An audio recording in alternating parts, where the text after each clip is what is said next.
कैसा संकट है ये? क्या है ये?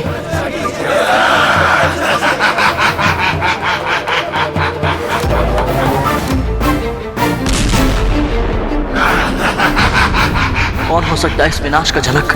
प्रभु सहायता कीजिए प्रभु।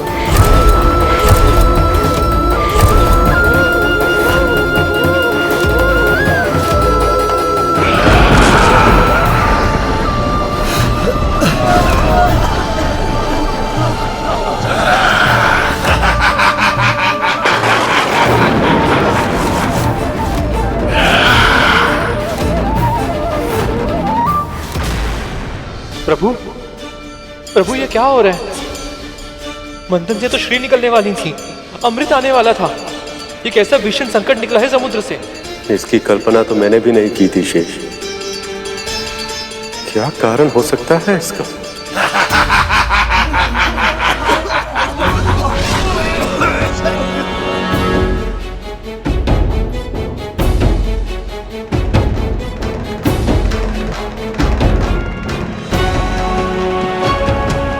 आप जाइए भी माता, बुढ़े को भोजन हम देंगे। नहीं राजकुमार, आप दोनों ने पहले ही इतना कुछ किया है। पर ये भोजन तो हमने पकाया ना, तो इसका श्रेय और आशीर्वाद तो हमें मिलना चाहिए ना। हाँ। बड़ी ही विचित्र बात है, पहले इन दोनों ने मेरी सहायता की और अब क्या सोच रही हैं? सही कह रहा है धुमल, दीजिए हमें। क्या हो रहा है यहाँ?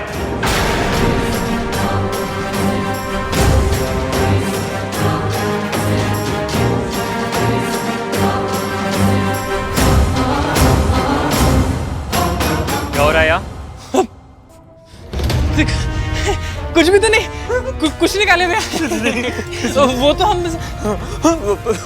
इनको शीघ्र ही जाने के लिए कह रहे थे आप। ये दोनों तो सदैव सत्य बोलते हैं, तो फिर आज झूठ क्यों? आप पूरा दिन यहाँ खड़े खड़े बिता देंगी। चलिए जाइए यहाँ से।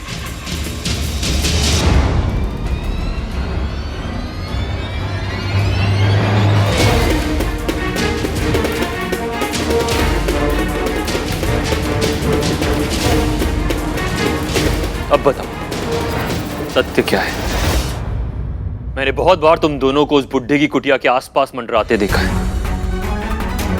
बोलो। वो काले भैया, वो बुड्ढा है ना, उसे ही देखते रहते। अच्छा लगता है। अच्छा लगता है, कम से कम उसकी पहरेदारी तो कर पा रहे हैं। क्योंकि धुमल अब और नहीं करनी पड़ेगी।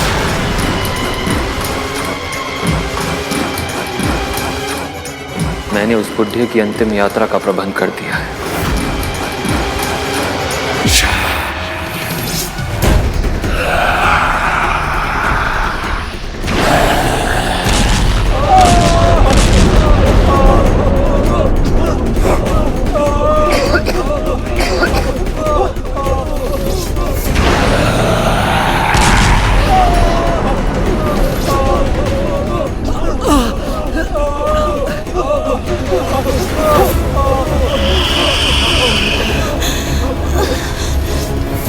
ये क्या अनर्थ हो रहा है? इस विष से तो सभी देव और असुर ही बुरी तरह से प्रभावित हैं।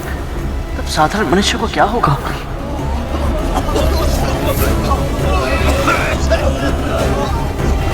हे प्रभु, क्या है ये?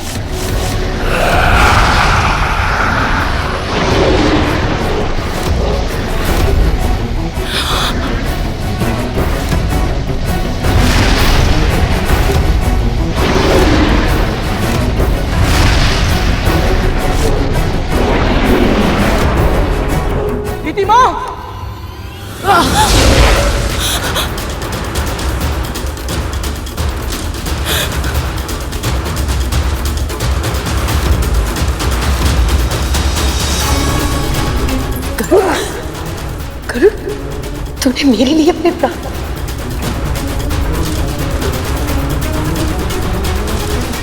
अमृत का वचन देकर लाए थे, क्या विष निकला?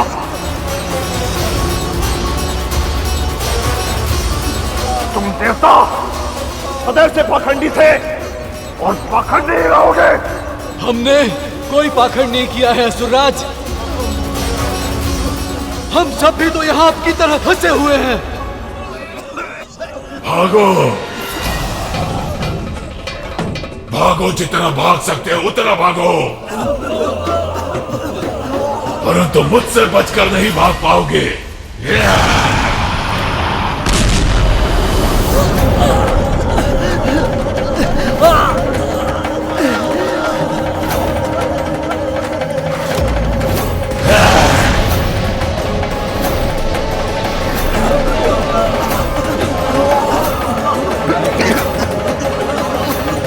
हे परमपिता, हे प्रभु विष्णु, सहायता कीजिए।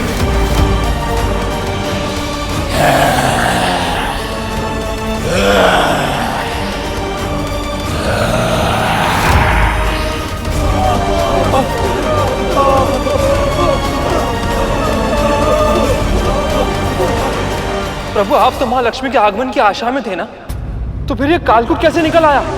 यदि इसके प्रभाव से देवता और दानव दोनों भी जीवित नहीं बचे, तो मंथन कैसे हो पाएगा? मैंने पहले ही कहा था शेष, समुद्र मंथन विचारों के मंथन की तरह है। जब हम ध्यान की अवस्था में बैठते तो अच्छे सद्विचार आने से पहले हमारे नकारात्मक तामसिक विचार, हमारे विकार, हमारे मस्तिष्क को चारों ओर से घेर लेते हैं। इस समय भी कुछ ऐसा ही हो रहा है। क्षीर सागर के गर्भ में बहुत कुछ छुपा है। अब आगे क्या सामने आएगा, ये ना तो मैं पहले से बता सकता हूं और ना ही रोक सकता हूं।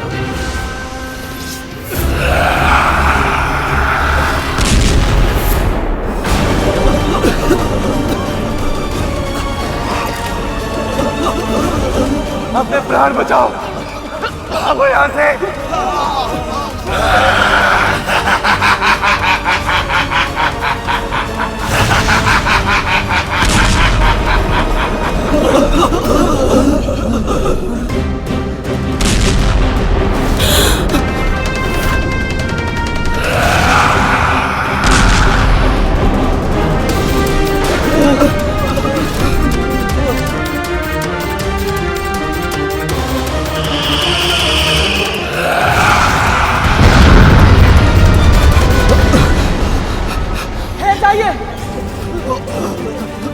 आप सब यहाँ से जाने के बारे में सोच भी कैसे सकते हैं?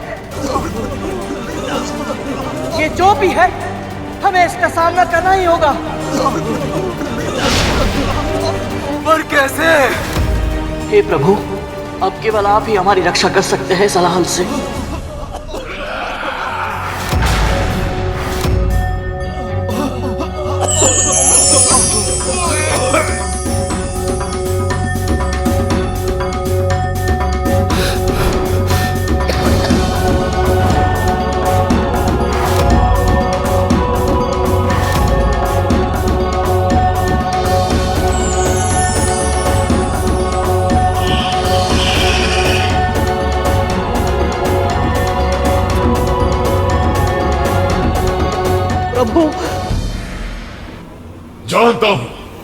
जानता हूं आप क्या कहने आए हैं। यही ना कि मैं वापस समुद्र तल में चला जाऊं, पर मैं ऐसा नहीं करूंगा। ये सभी देव और दानव आपका आदेश मानते होंगे, किंतु मैं नहीं मानता।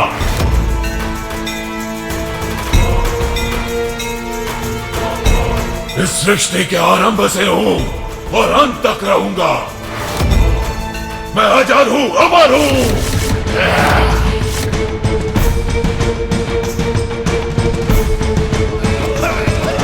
आज इस मंथन के कारण मैं इस क्षीर सागर से निकला हूं। अब इस पूरी सृष्टि में फैल जाऊंगा।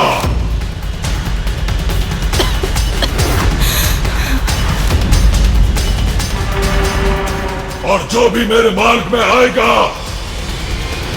उसका मैं नाश कर दूंगा। मूर्ख मत बन, मैं तुझे चेतावनी देने आया हूं। यदि तू इसी क्षण क्षीर सागर में वापस नहीं लौटा तो ये तेरे अंत का आरंभ होगा। मेरा अंत असंभव है विष्णु। यदि इस संसार को तुम मुझसे बचाना चाहते हो तो किसी को मुझे अपने भीतर रोकना होगा। है किसी में इतना सामर्थ्य?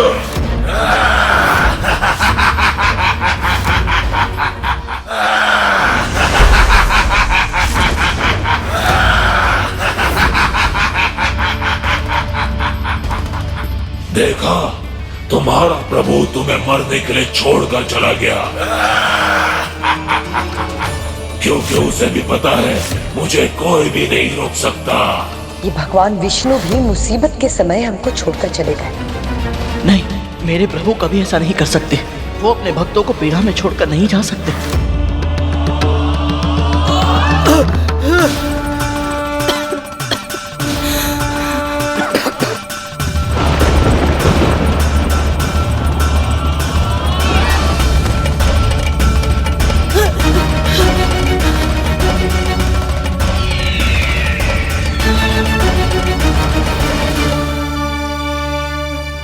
अग्नि, वायु, करुण, तुम्हारे विष्णु तो इस विपत्ति में साथ देने के स्थान पर भाग गए। सत्य बताओ, यही तुम लोगों की योजना थी ना?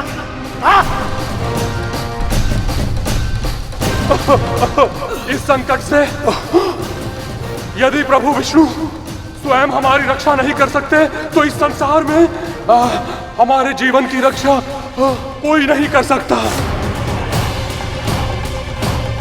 आप सभी जानते हैं प्रभु विष्णु कभी अपने भक्तों का साथ नहीं छोड़ेंगे। वो अवश्य ही इस समस्या का समाधान निकालने गए होंगे।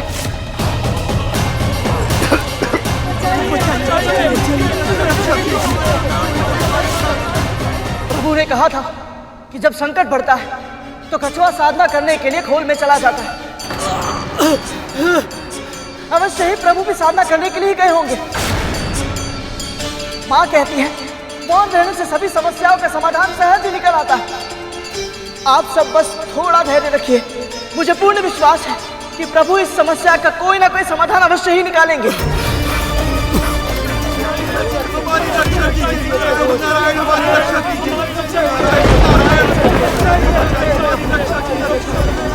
हे प्रभु, ये हलहल तो धरती तक पहुंच गया है।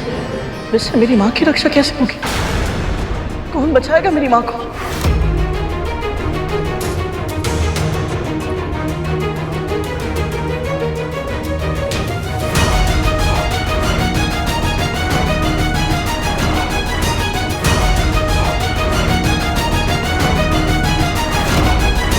यदि इस कालकूट का अंत शीघ्र नहीं किया गया तो ये पूरी सृष्टि का विनाश कर देगा।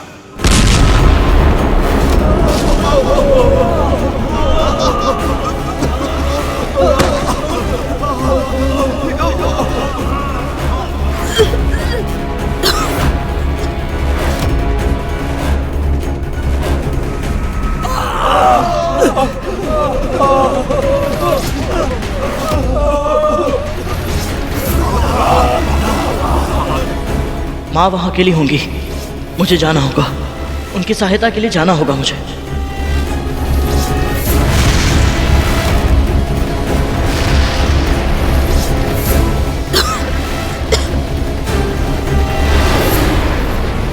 अदिति माँ!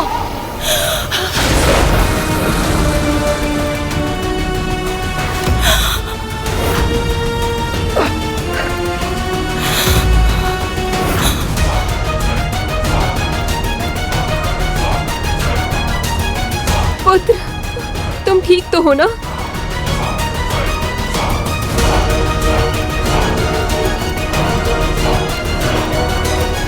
मैं स्वार्थी नहीं हो सकता। यहाँ इतने बड़े संकट के बीच अपनी दोनों विमाता और भाइयों को छोड़कर नहीं जा सकता मैं। हे प्रभु, परमपिता विष्णु, अपनी माँ के जीवन की रक्षा का भार मैं आपको सौंपता हूँ। प्रभु, उनकी रक्षा कीजिएगा।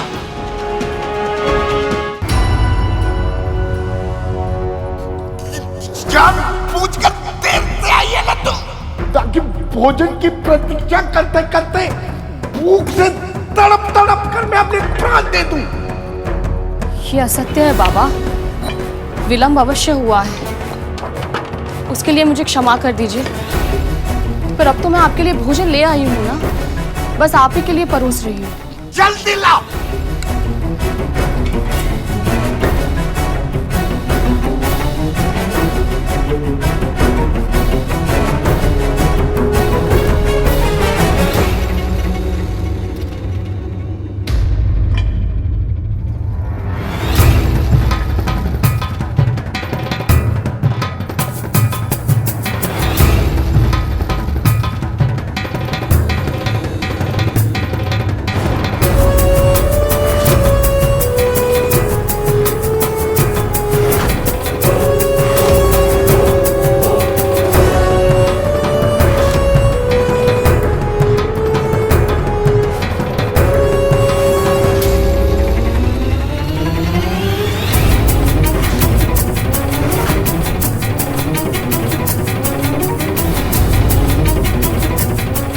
हुआ बाबा?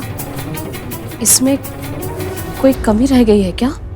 भोजन में विष मिला है।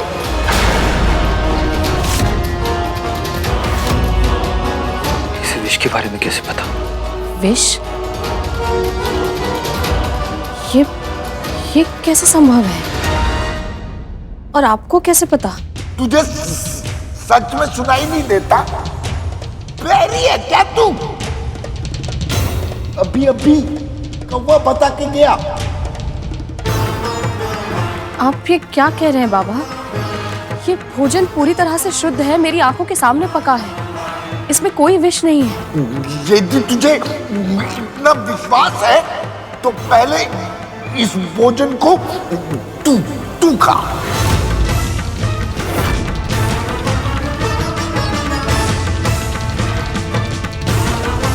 मैं?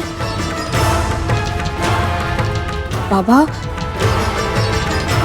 मैं नहीं खा सकती इसे। तो मैं भी नहीं खा सकता। भूख से प्राण गंवाना स्वीकार है, किंतु विषैला भोजन खाकर नहीं मरूंगा मैं। ये आप क्या कह रहे हैं बाबा?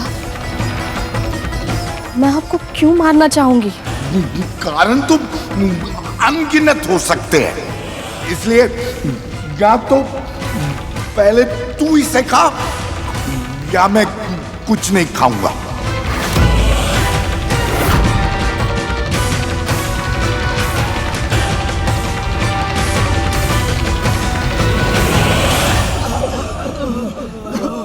साहस मत हारिए, आप सब देवता हैं, कोई ना कोई उपाय अवश्य होगा ही। यदि होता तो अभी तक कर चुके होते गरुड़। यदि मैं वर्षा करूंगा तो ये हलाहल और भी अधिक गति से फैलेगा। यदि मैं वायु तत्वों को स्थिर रखता हूं तो इस संसार के समस्त प्राणी दम घुटने के कारण प्राण त्याग देंगे, और यदि मैं तीव्र गति से चलूंगा तो ये हलाहल भी उतने ही अधिक वेग से आगे बढ़ता जाएगा। मेरी शक्ति भी इस हलाहल को नहीं रोक सकती, अपितु और बढ़ा देगी। क्या इस संसार में ऐसा कोई नहीं है जो इस अनंत हलाहल को नियंत्रण में कर सके? क्या सृष्टि को बचाने का कोई उपाय नहीं है?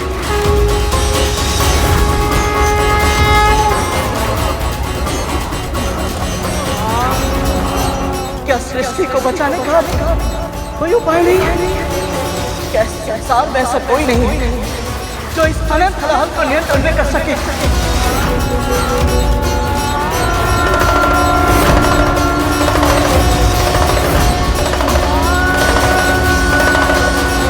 महादेव।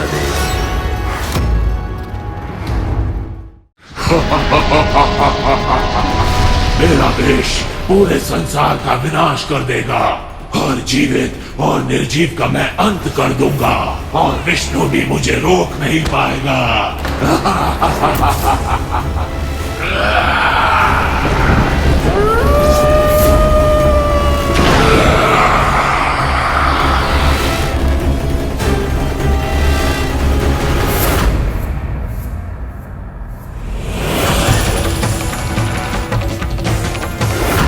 ये हलाहल तो सारे ग्रहों को भी नष्ट कर रहा है।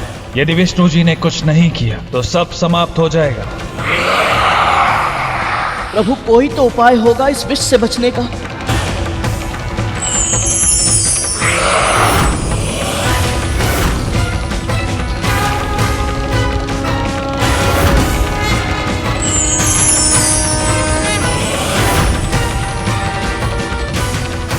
एक उपाय है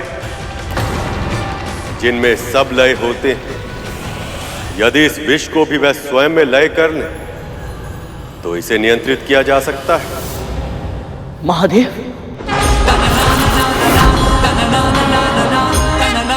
शिव शंकर ऐसे ही भूतनाथ नहीं कहलाते।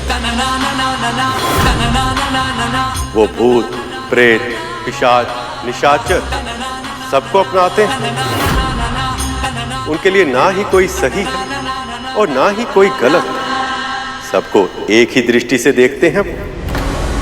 कोई बहुत ही महत्वपूर्ण पद पे आसीन हो या विश्व से तिरस्कृत, संसार में कोई भी ऐसा प्राणी नहीं जो उनमें लय न लेता।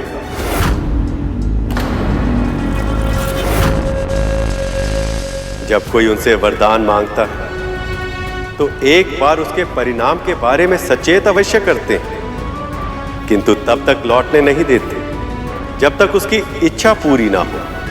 इसीलिए तो वो भोलेनाथ कहलाते हैं। केवल वो ही है जो इस कालकूट को अपने भीतर समाहित कर सकते हैं।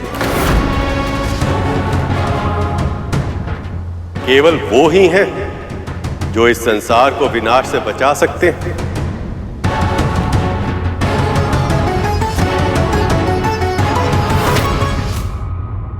बाबा, ये पौष्टिक आहार मैं आपके लिए लेकर आई हूँ।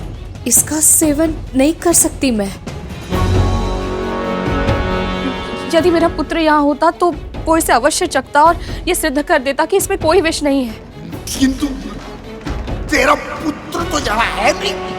यहाँ तो केवल हम दोनों ही हैं ना। तो यहाँ तो तू वो कर जो मैं कह रहा हूं, या फिर मुझे मेरी अवस्था पर छोड़ दे।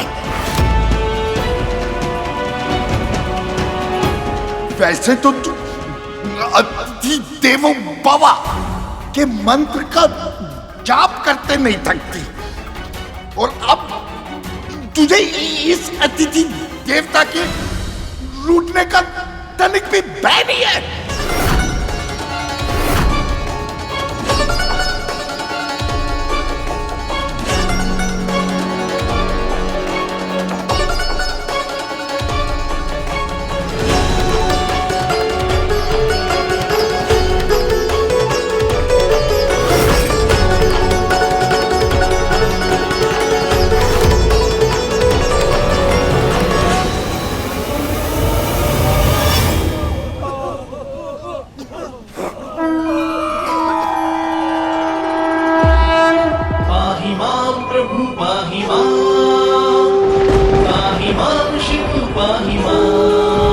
संकट में है ब्रह्मांड, विष से मचा हाहाकार। जीवन की मृत्यु से रक्षा करो, हम करें त्राहिमाम। पाहि मां प्रभु पाहि मां, पाहि मां शिव पाहि मां। मंथन से प्रकट हुआ हलाहल, जीव जंतु होने लगे ओझल। आह्वान करें आपका, रक्षा करो करे त्राहिमाम। पाहि मां प्रभु पाहि मां, पाहि मां शिव पाहि मां।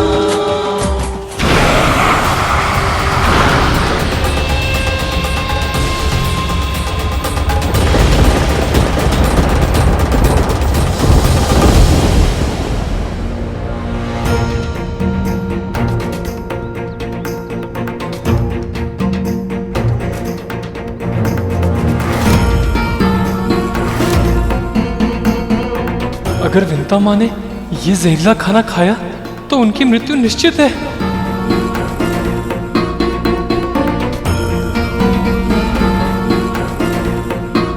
हे परमपिता, हे प्रभु विष्णु,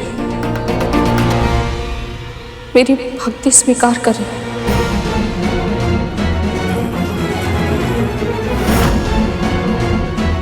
यज्ञ शिष्टाशिना संतो मुच्यन्ते सर्व किल विषय, भुंजते ते त्वगम पापाये पचन्त्यात्म कारणम।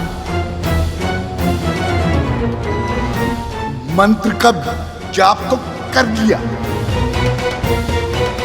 किंतु इसका अर्थ भी पता है। जो आध्यात्मिक और धार्मिक व्यक्ति भोजन नारायण को प्रसाद के रूप में अर्पित करने के बाद ही ग्रहण करते हैं, वो सभी प्रकार के पापों से मुक्त हो जाते हैं। पर वो सभी व्यक्ति जो भोजन को अपने स्वाद और आनंद का साधन बनाते हैं, वो भोजन नहीं, साक्षात पाप का भक्षण करते हैं।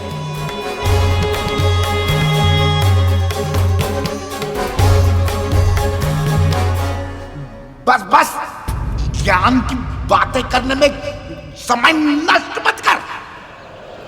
शीघ्र खा। भूख के कारण मेरे पेट में सर्प लौट रहे हैं। खा। मैं ये भोजन कैसे खा सकती हूँ? मैं तो शाकाहारी हूँ, किंतु मेरे पास और कोई पर्याय भी तो नहीं।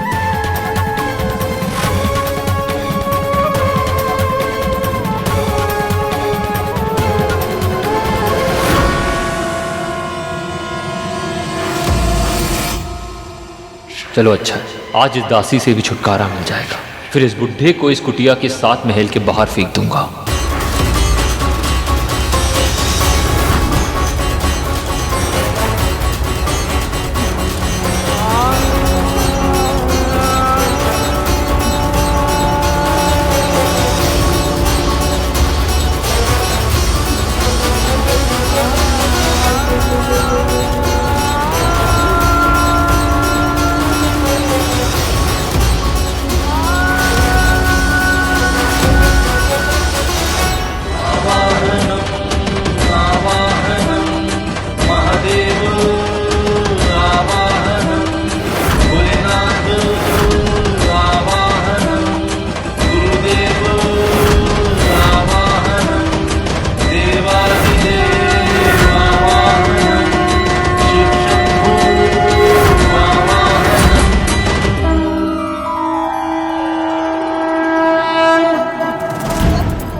प्रभु, आप अपने भक्तों के कष्टों से अनभिज्ञ नहीं। समुद्र मंथन में इस कालकूट नामक दैत्य के हलाहल विष से न केवल क्षीर सागर में बल्कि समस्त सृष्टि में हाहाकार मच गया है।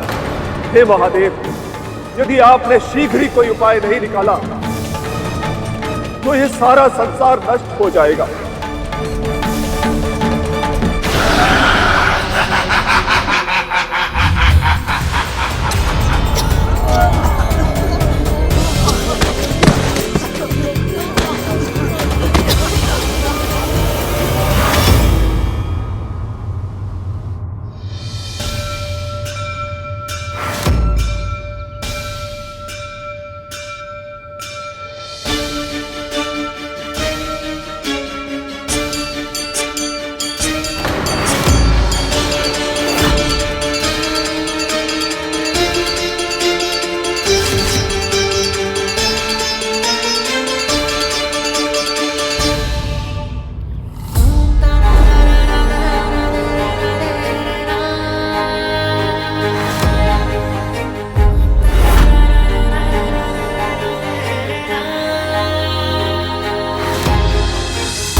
ये कैसे हुआ? ये खीर कैसे बन गई?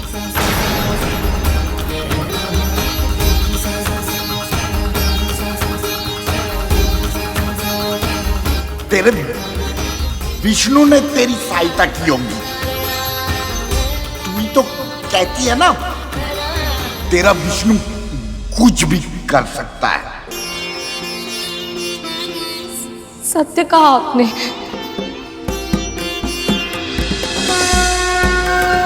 अवश्य ही मेरे प्रभु ने मुझ पर दया की है।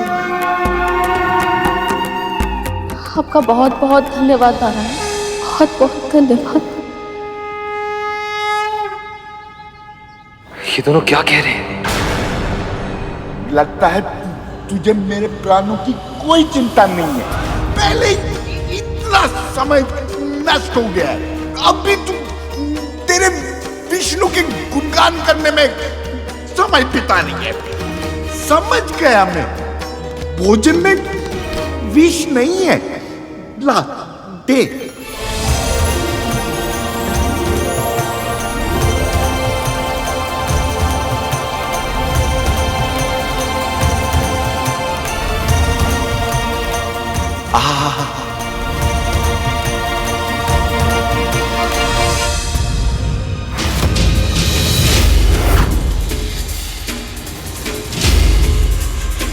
ये कैसे संभव है? मेरे विष का इन दोनों पे कोई असर क्यों नहीं हो रहा? किसी को भी इसके बारे में कोई भनक नहीं लगनी चाहिए।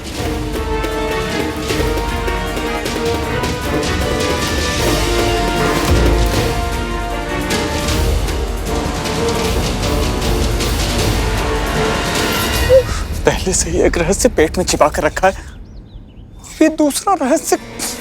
मैं भी वही सोच रहा था, तक तू हमसे एक नहीं संभलता, अभी दूसरा रहस्य कैसे संभाल लेंगे? चल।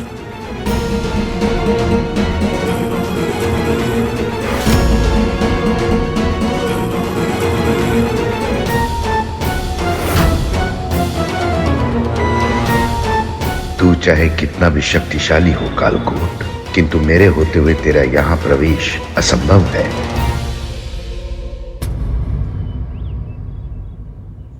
आज तपन बहुत है हवा में।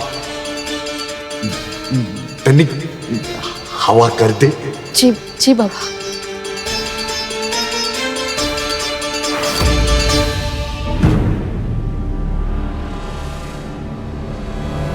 कालकूट की हलाहल से संसार की रक्षा का केवल एक ही उपाय है।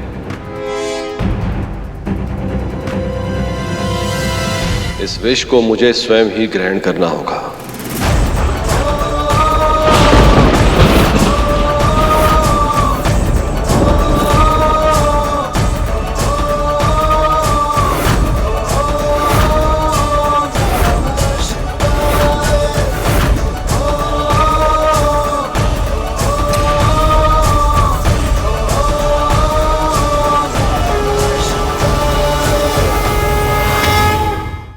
आप ऐसा नहीं कर सकते स्वामी।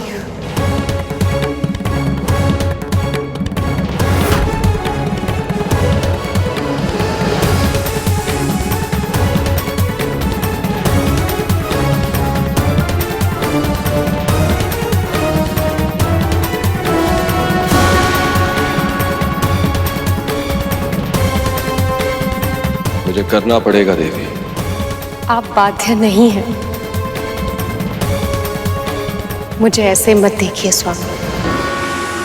आप जो मुझसे कहना चाहते हैं मैं वो सुनना ही नहीं चाहती और ना ही समझना चाहती हूँ। आप जिसे ग्रहण करने की बात कर रहे हैं वो हलाल है, कालकूट का विष। उससे अधिक विषैला इस पूरे संसार में और कुछ भी नहीं है प्रभु। इसीलिए सृष्टि के आरंभ में उसे समुद्र के तल के नीचे इतनी गहराई में दबा दिया गया था, जो कुछ भी उसके मार्ग में आता है वो पूरी तरह से नष्ट हो जाता है। बचती है तो केवल उसकी स्मृति।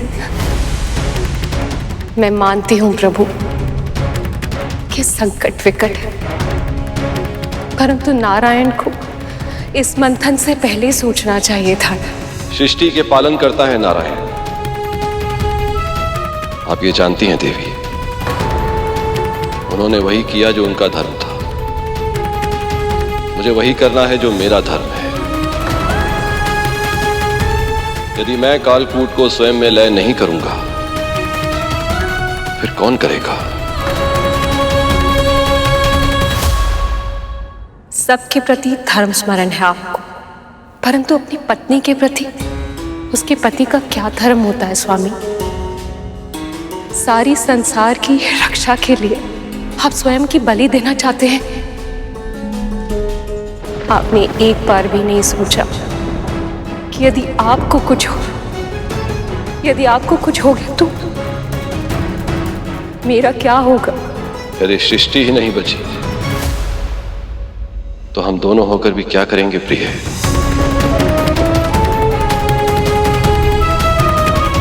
भगवान भक्त की भक्ति में बंधे होते हैं। यदि भक्ति नहीं रहे तो भगवान का अस्तित्व भी नहीं रहेगा। जो मन में आए करना चाहते हैं आप। आपने निश्चय कर ही लिया है तो मेरा कहना ना कहना क्या अंतर पड़ता है? अंतर पड़ता है देवी, बहुत अंतर पड़ता है।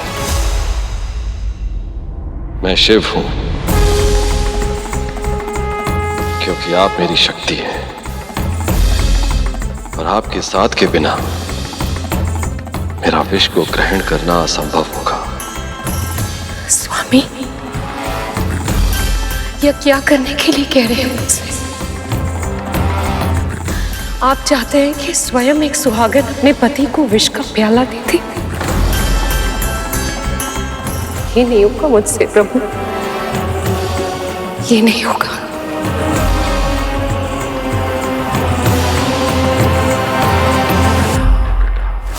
अब तक महादेव ने कुछ किया क्यों नहीं? अग्निदेव, ये इतना सरल नहीं है। वो महादेव हैं, स्वयं भगवान हैं, उनके लिए क्या कठिन और क्या सरल। हाँ, वो भगवान है, परंतु इसका अर्थ ये नहीं कि उनमें भावनाएं नहीं है। भगवान वो सब कुछ करने में सक्षम है जो इस संसार में और कोई नहीं कर सकता। परंतु इसका अर्थ ये नहीं कि ऐसा करने के लिए शारीरिक, मानसिक और भावनात्मक शक्ति नहीं लगती। जिस हलाहल को हम पल भर के लिए सहन तक नहीं कर पा रहे थे, उसे पूरा का पूरा धारण करने वाले हैं महादेव। जब भक्त संकट में हो तो उसकी रक्षा करने के लिए भगवान दौड़े चले आते हैं, परंतु जब भगवान किसी दुविधा में हो तो उनका साथ कौन देगा?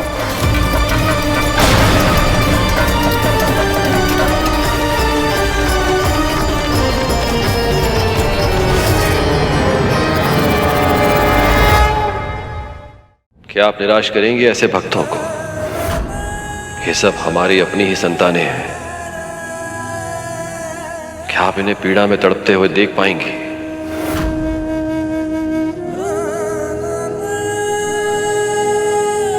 भयानक वेदना में इन्हें प्राण देते हुए देख पाएंगे आप?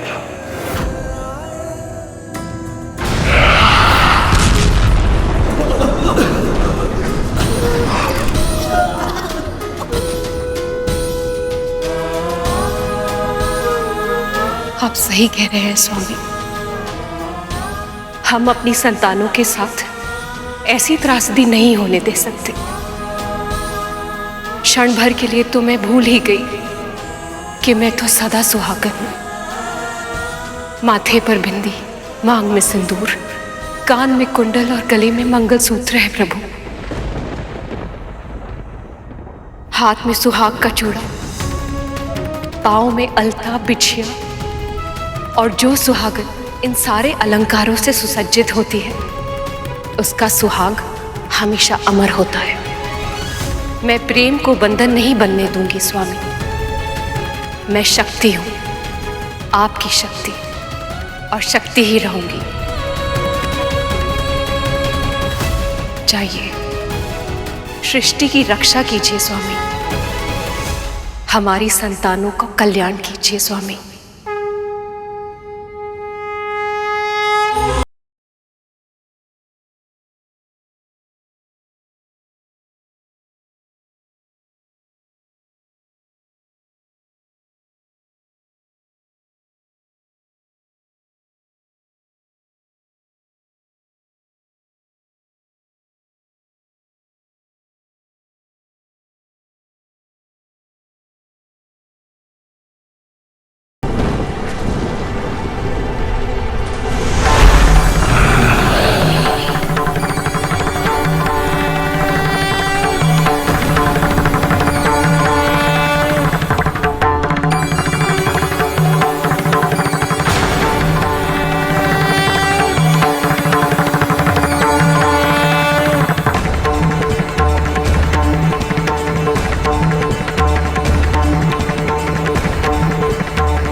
कि हमारे मन में कभी भी बुरे और अशुद्ध विचार निवास ना कर।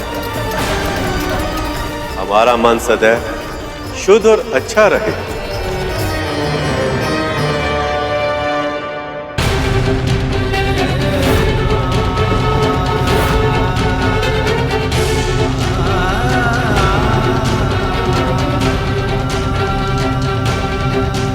स्वामी के भीतर से ही पूरा ब्रह्मांड संचालित होता है। यदि विष उनके कंठ के नीचे गया तो भी विश्व का विनाश होगा। मुझे कुछ करना होगा।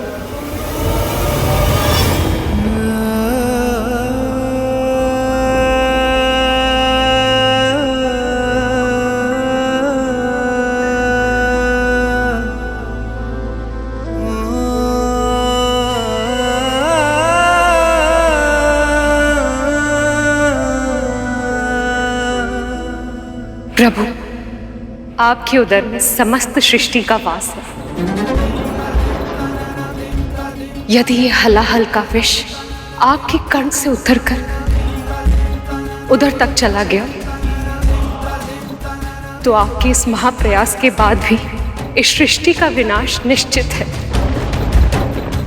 इसीलिए आपको ये हलाहल का विष अपने कंठ में ही रोक कर रखना होगा।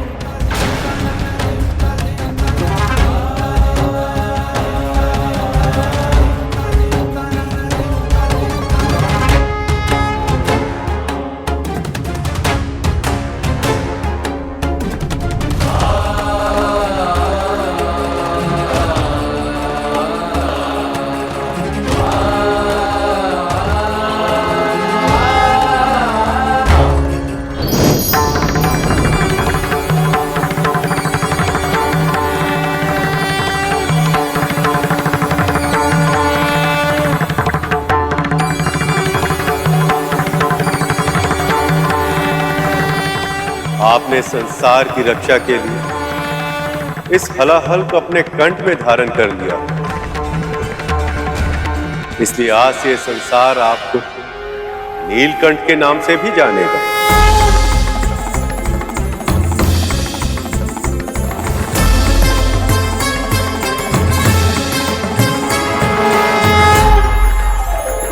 नीलकंठ महादेव भगवान शिव शंकर की जय।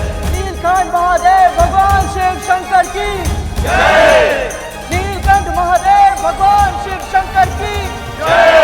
नीलकंठ महादेव भगवान शिव शंकर की जय।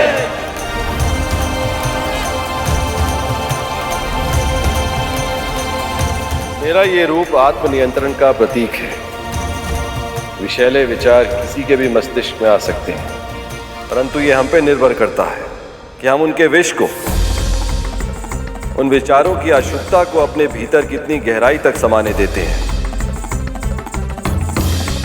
उसे अपने हृदय में, अपनी आत्मा में प्रवेश करने देते हैं या नहीं। अर्थात मेरे इस रूप की जो भी पूजा करेगा वह सदैव अपने नकारात्मक, तामसिक, अशुद्ध और विषैले विचारों को नियंत्रण में करके प्रसन्न, संतोषप्रद और शांतिपूर्ण जीवन जीने में सफल होगा। नीलकंठ महादेव भगवान शिव शंकर की जय।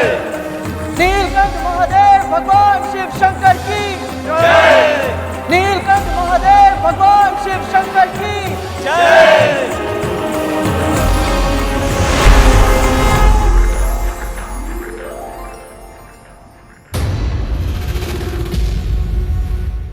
हाँ, तक्षक, न जाने ये मेरा भ्रम है या सत्य, पर मुझे अभी अभी ऐसा लगा कि महादेव की कृपा से कोई बहुत बड़ा संकट टल गया है। माँ, आपने अभी अभी वासुकी भैया के साथ महादेव के दर्शन किए। आपका ऐसा अनुभव करना स्वाभाविक है। हो सकता है, किंतु मैं ये भी जानती हूँ तक्षक कि इस मंथन में हर समय प्रभु विष्णु सभी के साथ है, किंतु फिर भी मेरा मन न जाने क्यों वासुकी को लेकर चिंतित है। बस वो सुरक्षित हो। प्रभु, कालकूट ने सभी के मन में भय उत्पन्न कर दिया है। अब मंथन का उत्साह इस आशंका में बदल गया है कि इस समुद्र के तल से न जाने अब क्या निकलेगा। कभी कभी आशंका की स्थिति भी अच्छी होती है गरुड़। व्यक्ति को ये पता होता है कि उसका मन क्या चाहता है और मस्तिष्क ये जानता है कि उस इच्छा को प्राप्त करने के लिए कितनी कठिनाइयों का सामना करना पड़ेगा, और इसीलिए उस व्यक्ति के प्रयासों में और अधिक दृढ़ता आ जाती है। नारायण नारायण। देवगण, दानवगण, भयभीत होकर पीछे हटने से लक्ष्य की प्राप्ति नहीं होगी। मंथन आरंभ कीजिए।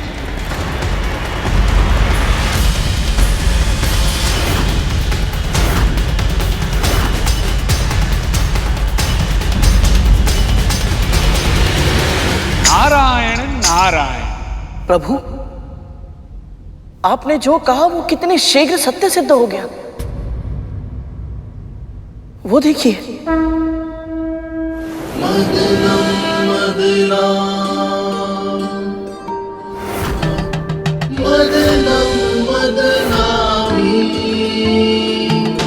सृष्टि के कल्याण में, रत्नों के सम्मान में, श्री हरि मिलन की आस में,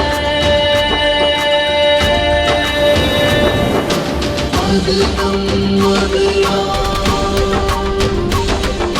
मदनम मदनामी,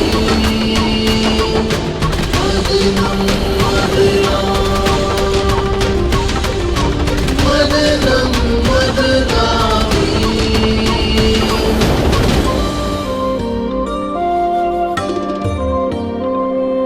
पहली बार देवों और दानवों का ध्यान कहीं और नहीं, मंथन पर केंद्रित है। हाँ प्रभु, अब ना तो देवता वासुकी के मुंह की ओर का सिरा थामने के कारण असुरों का उपहास कर रहे हैं, और ना ही असुर अपनी इस विवशता से क्रोपित हैं। दोनों ही पक्ष सब कुछ भुलाकर अपनी पूरी इच्छा शक्ति से क्षीर सागर को मथ रहे हैं। प्रभु, अब तो माता लक्ष्मी प्रकट होंगी ना? आशा तो मुझे भी यही है गरुड़, पर निश्चित रूप से मैं भी नहीं जानता। ये मंथन देव और दानव कर रहे हैं, इसलिए समुद्र के तल से क्या बाहर आएगा और कौन उसे ग्रहण करेगा, ये सब उन्हीं के प्रयत्नों पर निर्भर करेगा। और इसलिए कुछ भी पहले से बता पाना असंभव है। यदि हमारे जीवन में अनिश्चितता ना हो तो जीवन नीरस हो जाए। स्वयं विचार कर, यदि हमारे जीवन में सब कुछ हमारी आशा के अनुरूप हो या सब कुछ आशा के विरुद्ध हो, तो दोनों ही परिस्थितियों में जीवन कैसा होगा? एकर सता से परिपूर्ण, उबा हुआ। पर गरुड़ इससे सहमत नहीं। दुविधा को दबाना नहीं चाहिए गरुड़, जो भी मन में है निश्चिंत होकर कहो। प्रभु, जब अपनी इच्छा पूरी ही ना हो,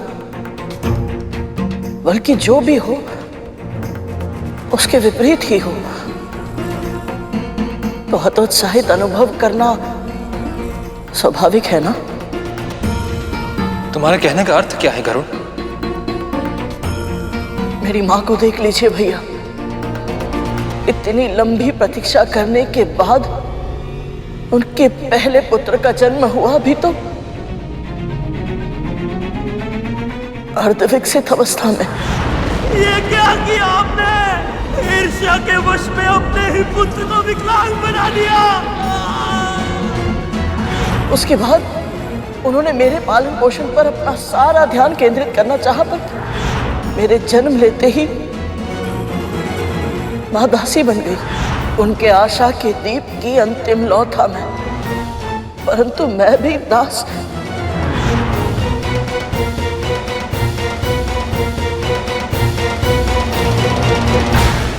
हर अंधेरी रात के बाद सूर्य का उदय होना पहले से ही निश्चित है गरुड़। वैसे ही हर दुख के बाद सुख का आना पहले से ही निर्धारित है। परम पूज्य ब्रह्मा जी ने इस सृष्टि की रचना ही ऐसे की कि समय चाहे अच्छा हो या बुरा सदैव एक सा नहीं रहता, ऋतुओं की तरह बदलता रहता है। समय आ गया है, अब इसे अपने भविष्य का आभास हो जाना चाहिए।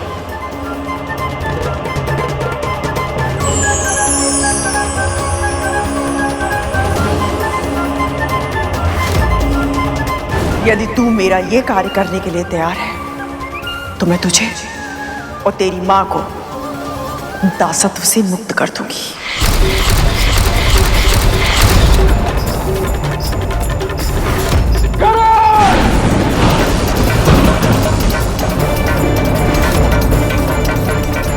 तुम्हें ऐसा नहीं करना चाहिए करो, इस पे तुम्हारा अधिकार नहीं।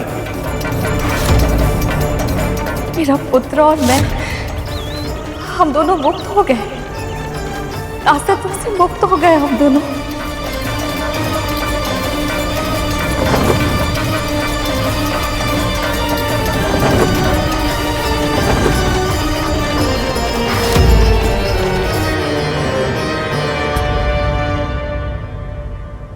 भविष्य के गर्भ में क्या छिपा है कि जाने बिना अपने कर्म करते रहने से चिंतन बढ़ता है और जान लेने से चिंता। कुछ आ रहा है, कहीं कुछ हानिकारक तो नहीं? देखो देखो वो क्या है, देखो वो क्या है।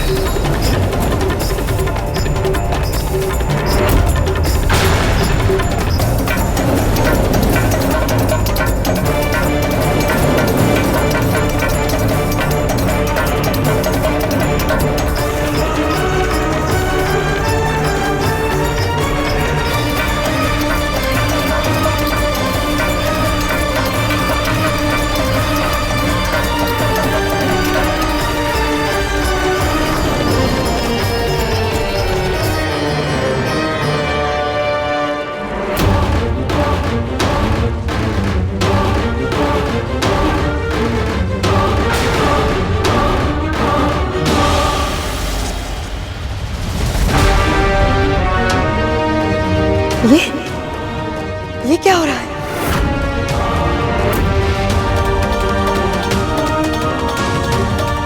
हमारे साथ छल किया गया है। हमें कहा था कि श्री वापस आएगा, लेकिन यहाँ तो सब कुछ विपरीत हो रहा है। तो बच्ची कुछ ही समृद्धि थी, वो भी जा रही है। नारायण ने हमारे साथ छल किया है, झूठ बोला है हमें। ये क्या कह रही हो दीदी? नारायण छल क्यों करेंगे भला? नारायण नारायण। देवी दीदी, जो होता है उसके पीछे कोई ना कोई कारण अवश्य होता है। कृपया आप धैर्य रखिए, कुछ ही समय में सत्य सामने आ जाएगा। धैर्य केवल भ्रम है मुनिवर। सत्य तो यह है कि मेरे आभूषण फीके पड़ रहे हैं, मेरे गहने, मेरे कंगन, सब कुछ।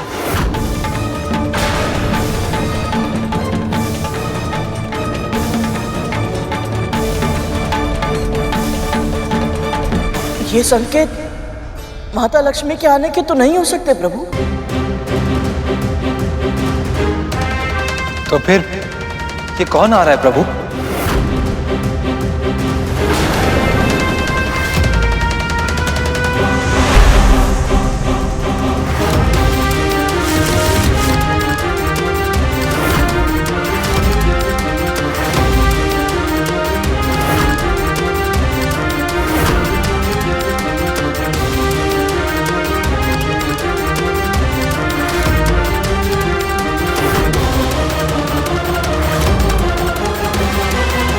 लक्ष्मी